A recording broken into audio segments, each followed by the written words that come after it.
Welcome, ladies and gentlemen, to the next of our glorious series of casting. This is Blodir versus Mephi. And in the last series, we saw Mephi take the series 2-1 against Jagged, and this will be the next round. Blodir takes his customary red, Mephi takes his customary green, would it be? I've covered this map before on Jagged versus Mozart, but you can see now there's a question of whether you go first, second land, or third air. And it would appear Blodir has changed his mind. He's going to go second land, third air. Mephi, he's still going to do the same. So what can I really say about this map? Said a lot of expansions. A lot of expansions, easy to raid. I envision both players may try aggressive raiding, but also try and get a radar net relatively quickly on the go. And there's our first aggressive play by Mephi.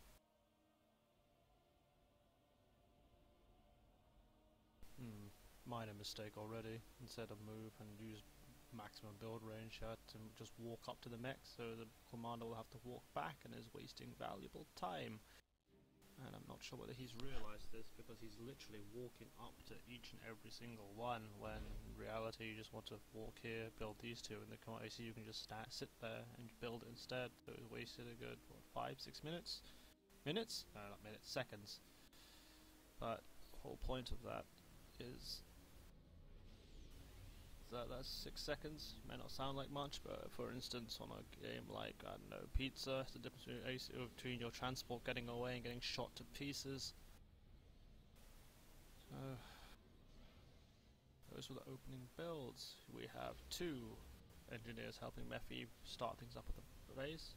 Only one for Blodir, who is actually only now starting his second factory. And Mephi hasn't started either. So much walking around for Mephi. And we see this lab. Blodir sees it.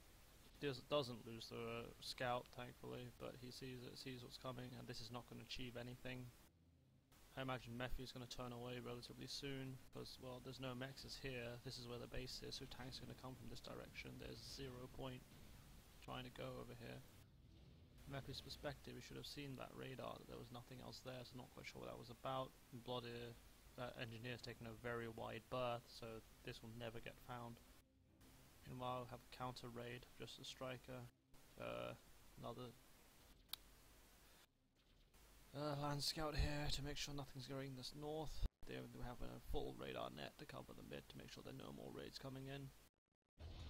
Mephi, meanwhile, did not see this raid come in at all, because this is just where it's positioned. There's no purpose for it being here. Actually, it should be placed up here where it's going now, but it's way too late. And the striker one-on-one versus the Mantis, well, the striker will win by virtue of having more hit points. Trying to run away, but nope. Exactly 1 laser bolt left. That's quite unfortunate. But if the mole was here before, he could have seen it come in. But being here doesn't really seal anything short of someone taking a very janky route over here. And well, I guess you could, when you get to this level, take unorthodox things like Mephi just ran through. But really, seems to be the most basic thing, and Blodir's not sticking around at the tank. He has absolutely no reason to. He knows that it's weak, he's not going to survive very much more, so he just leaves the building and leaves Mephi to wonder where there's a tank in this area. So if he spotted it, he could probably see that there's no longer any threat here, and so he can divert all his units to the front.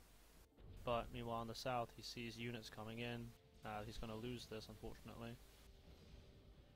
So his bottom expansion is actually fairly vulnerable, and this Mantis is having an argument with the hill.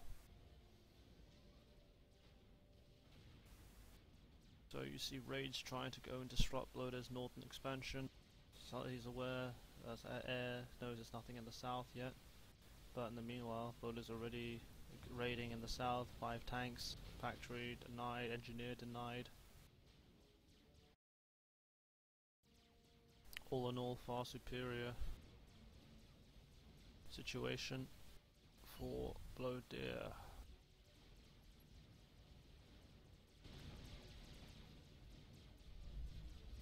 gonna have to double check of which one of those was actually a better setting for this.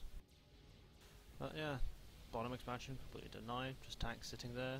Mephi needs to send more and more, but meanwhile in the north there's not much traction going on, and the problem of trying to deny this is, well, it's just one expansion plus 3. I guess you could argue the same, but this was much more effective, whereas down here you have 2 expansions that you could try, but Mephi makes up for it by taking the middle.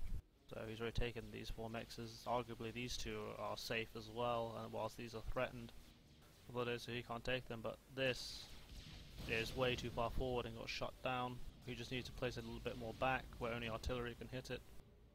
And people generally don't mix in artillery that early on, because it's just not effective when you have very little land units and thus Medusas and everything else to have a much lower chance of actually hitting anything with the AoE. Maybe not Medusas because, well, they scatter everywhere, but... teching. Blodir already has 1, he's about to get 2nd and 3rd, Tech 2 mechs online. Mephi has only just started teching 1 and 2, he probably sees that Blodir already has a Tech 2 mechs, he's about to see a second one turn as well. So he's probably aware that he's slightly behind on the teching front, but there's always the argument that there's no real need to.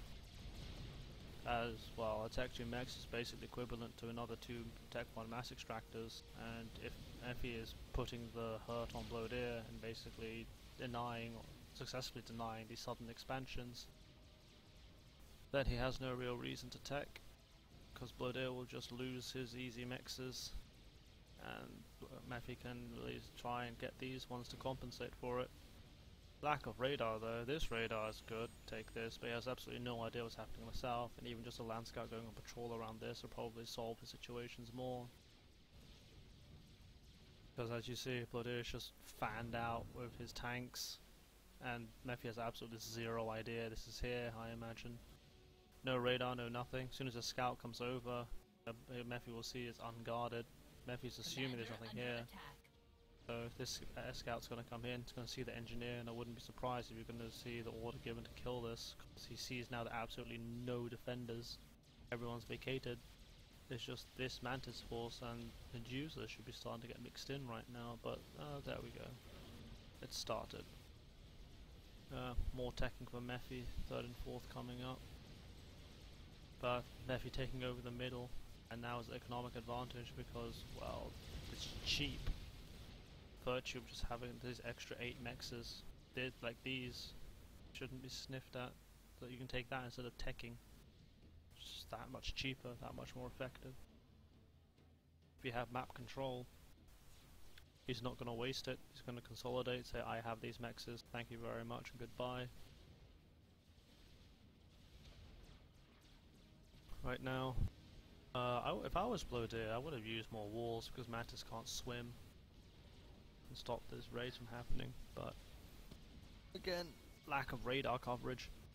Even if it's just a single solitary bomber to get rid of this, because this allows Mephi to see exactly what's happening. We've got some numbers. Blodir lost his radar here, hasn't rebuilt it, no radar in the south, even though there's a PD with no walls. So this raid coming in, Mephi, he has radar, and so he knows that there's absolutely nothing here that can stop him, so he's going to run away from the main force and just keep going and achieve what damage he can, because he's not getting out again, because, well, this is blocked. He knows the main force is behind him, just to keep running and draw this one out of position as far as he can, just make an annoyance of himself. Blodir, meanwhile, has gone south but not rebuilding the mexes. Mantis being able to run up. Tech 2 for Blodir. Mephi can probably see this increased air production for Blodir as well. No answer from Mephi. Still on the single air factory, but under fairly heavy assistance. He's probably lacking in power as well, by the looks of it. Any teching answer from Mephi? He's at Tech 2, not building anything though. Nope, he's building it now. I have actually seen this game for some bizarre reason. Once it finishes upgrading, delete all the orders you may have queued up. I didn't think it was real until I actually physically watched it happen in one of my games. So if you do find this happening, don't think you're going insane. Sometimes the game will just do that for no reason. Meanwhile in the south, Mephi's finally able to just create a semblance of a hold on it. PD terminates everything, has the air scout over the area, knows there's nothing left now, still no radar, but well, Medusa kills the PD, Mantis still denying this expansion, and this is Mephi basically using the Cybran advantage as far as he can. Cybran has to be aggressive and keep denying these expansions to keep the economic advantage, because when you're facing the UEF for Cybran, you're basically on a timer. Take it too long and, well, Perseus will wreck your face and Fat Boys will wreck your megaliths.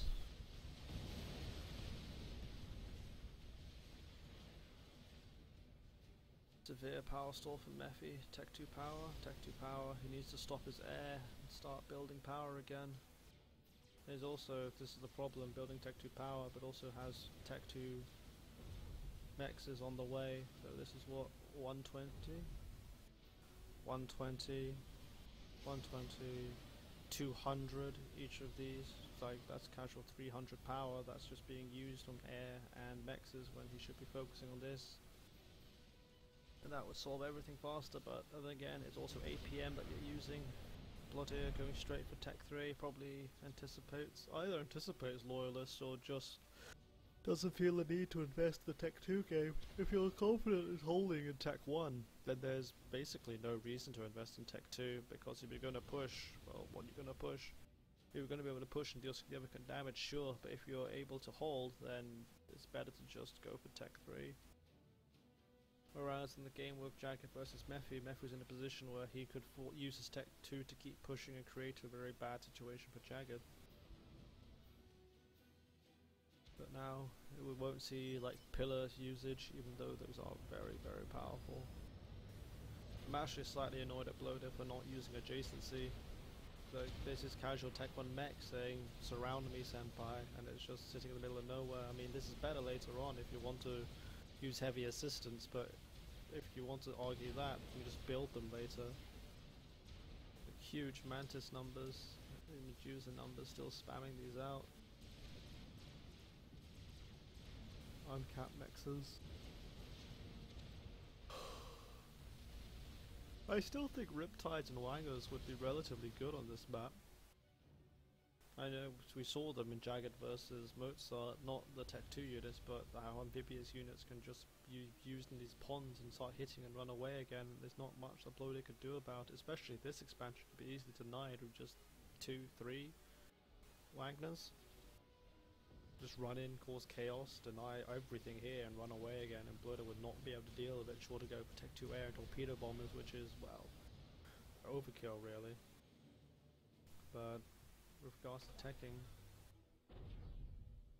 7, 8, this is nearly dead actually, so that's going to end up being a mass strain, because engineers are going to end up trying to repair it for another 800 mass or so. 8 there. Only 6 for Blodir. Is he going to increase? Yeah, 7 and 8 on way, 9 and 10 on way. But the problem is now he's also mass stalling, so here are the Perseus, but without the sufficient economy to do so. It's going to be in for a bad time unless he can secure some reclaim. Back to radar, Zoc would approve. Unfortunately there's no shielding for it, so if Mephi saw this and just sent a casual bomber at it, well, that's a very expensive loss. If you ever see this formation, you can guess it's a radar. Some people will use that as a PD, but it's not close enough for a PD signature. More raids in the south, again, just Mantis versus Strikers, and Strikers will win. And those were just Wagners. Whip, blip, out again. Loyalists for Mephi. So he does like to use his Loyalists once in a while, but there's already Tech 3 from Blodir, so there's no Tech 2 from, there is some Tech 2 from Mephi. He has Tech 2 factories, but because he's a Tech 3 he stopped building them, which is the correct thing to do. So both sides basically decided that they have enough Tech 1 to hold, we just hold to Tech 3. You see pillars now from Blodir, and the only difference here is that Perseus absolutely suck against Tech 1 for the simple reason of massive overkill. You want to deal 1600 to basically 300 HP, okay. And so pillars will do the job very nicely. And the reason you don't spam this is because they suck against loyalists and you need the Perseus to deal with those. So now that I see it, I actually understand why. Rhinos will beat pillars one-on-one, but if it's just purely equal mass-wise, the pillars will win. So pillars will always have numbers. Now you see a push in the south, and what is these? Janus? Did they actually do anything? But we have triads on the ledge, which is actually a pretty good place to do it. If we go down south, then Mephi's just going to keep getting hit, and they won't be able to attack back unless we find Medusa. So he's basically forced to go this way if he wants to do anything about it. Or, you know, just run up and EMP to the death of Medusas. That worked as well. That was option 2. And now we have a breakthrough of loyalists in the south, and the UEF nightmare begins. Blodir needs transports. He needs transports for these Percivals. He could just get a Tech 2, transport, just drop Percy's there, and that will shut this thing down entirely. Even though it's relatively dangerous because Mephi has air control, he can't see everything, and so you just drop them here and done. I mean, if he sees them and he shoots them down, then yeah, you're absolutely stuffed, but you have to do something. Percy's here, he'll just kill loyalists in 2 shots, and you just need to get enough of them in the right positions. I wonder if this T2PD will die, but Corsair's coming out for Mephi. Oh my god,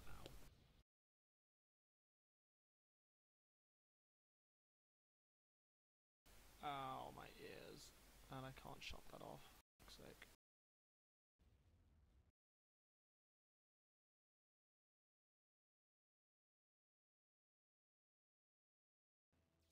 Right, now that people have stopped messaging me, yeah. This will probably get dealt with, of Corsairs. Mephi has broken through in the north. I mean, when you just attack move, the PD will do dividends, doing everything. Medusa sees it, targets it, but unfortunately it's in the range of the other one. There's only a solitary Rhino. That's just going to get tidied up. Well, maybe not. But the Medusas are in melee distance of the PDs, and these 3, the main thing here are the mechs, everything else is secondary. In the south, Blodir manages to tidy things up, so he's got a few loyalist wrecks. And the problem when you do this is you need far more loyalists than you have Percy's, because Percy will just wreck it in 2 shots. You can dance to an extent, but even that, you need time. So the Tech 2 radar's down. And now his Panthers have come back to try and chip away at these Tech 2 mass extractors, which Blodir really can't afford to lose due to how expensive Percy's are. If anything, this is one of the situations where you may want to consider ringing your mechs as opposed to making everything else Tech 2. Just now we see the sadness of Tech to Percy's versus Tech 1. It's like, yeah, he'll kill this, there's no threat to the Percival, but it won't do anything really in time. 4 seconds a shot, 6 of them, half a minute.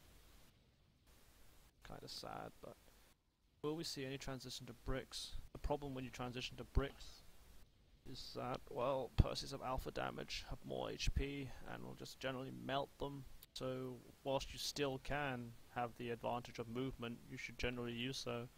Because the UEF is forced like this to spread his Percy's out relatively thinly if he wishes to defend everywhere. And at the same time, it also means that he can't defend everywhere if you were to make it that situation. So, what? Mephi's going to gather all his loyalists right now, so if we had a bunch of 15, you could literally punch through one of these lines, and well, it'll just make bits of these Percy's irrelevant, just due to how slow they are. The other thing he could do is use stealth, because, well, Blodir can probably guess this is all a bunch of loyalists, and deceivers are also relatively quick. Quite sure what their exact speed is, though. Speed 4, exactly the same speed as loyalists. There's no reason not to use stealth with loyalists. Well, unless you're suffering for power, but now we see a scout wing from Mephi come in and try and see what's going on. Always scout your opponent. Blodir not really scouting his opponent. You see the absolute difference in radar coverage everywhere. 2/3 of the map for Mephi, he can see everything. Blodir, on the other hand, is just completely restricted to his little bubbles. And I would still have used Wagner to destroy all this, but this is a broken record right now. Again, 3 TMD in the base, so Mephi could have struck this if he wanted to. TMLs, although people use as a relatively late early or early mid game. There's no dancing involved.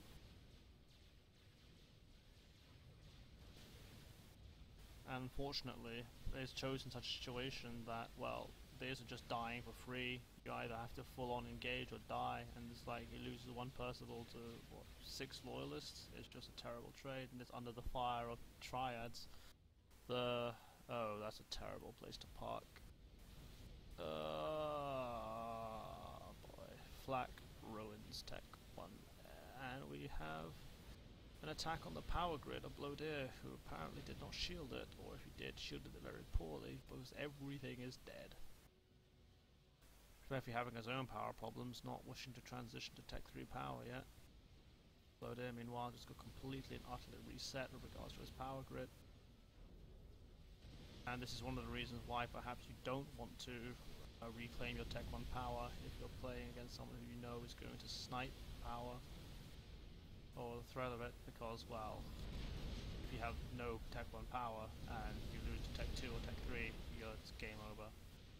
And right now, Blodir has his Percy's, but he has no power to do anything with it, and he's just paused pretty much everything, and he's just being relentless in bombing every last scrap of power he can think of.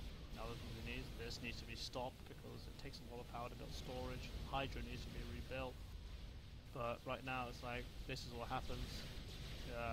If you catch Percy's out of position, then, well, you kill them relatively quickly and swarm them. And this is what's happening. This is going to just push into the base, and these Percys are completely lost. Commander under attack. That's basically GG there. Yes. You're on a timer, and Mephi used the timer pretty well. Attacking power, although unfortunately I missed it, that was pretty critical. But overall it was just Blodir didn't have the economy to keep up. After the early raids, he had a pretty good hold on the bottom, did his Percival's fairly proud, but after a while that was terminal, and then getting caught out of position. It's like when you saw what happened here, they tried to attack this position, wasn't going to happen because this was fairly well defended, but the loyalists went down south further here though, that might have been better. But yeah, well, the Percys might eventually end up in the base, but this just melt Blodir's base faster with absolutely nothing to defend against it, no power to produce extra Percys. It was game over. No one used walls, but there's only so much you can do.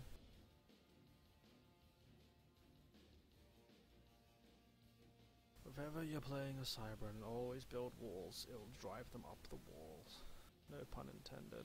So what, this could be wall, that could be wall, loyalists take forever to shoot through it, and then they have piling problems. Give your Percys an extra few seconds to go through. If you have pure air control, and well, he's one of those players who if he gets it will use it and abuse it. And in this case, the flak for Blodir just wasn't in the right place. There was nothing defending his core territory, which is so often the case. So once you pass through that barrage of perimeter fire, just melts everything in the center. So we now go on to game 2.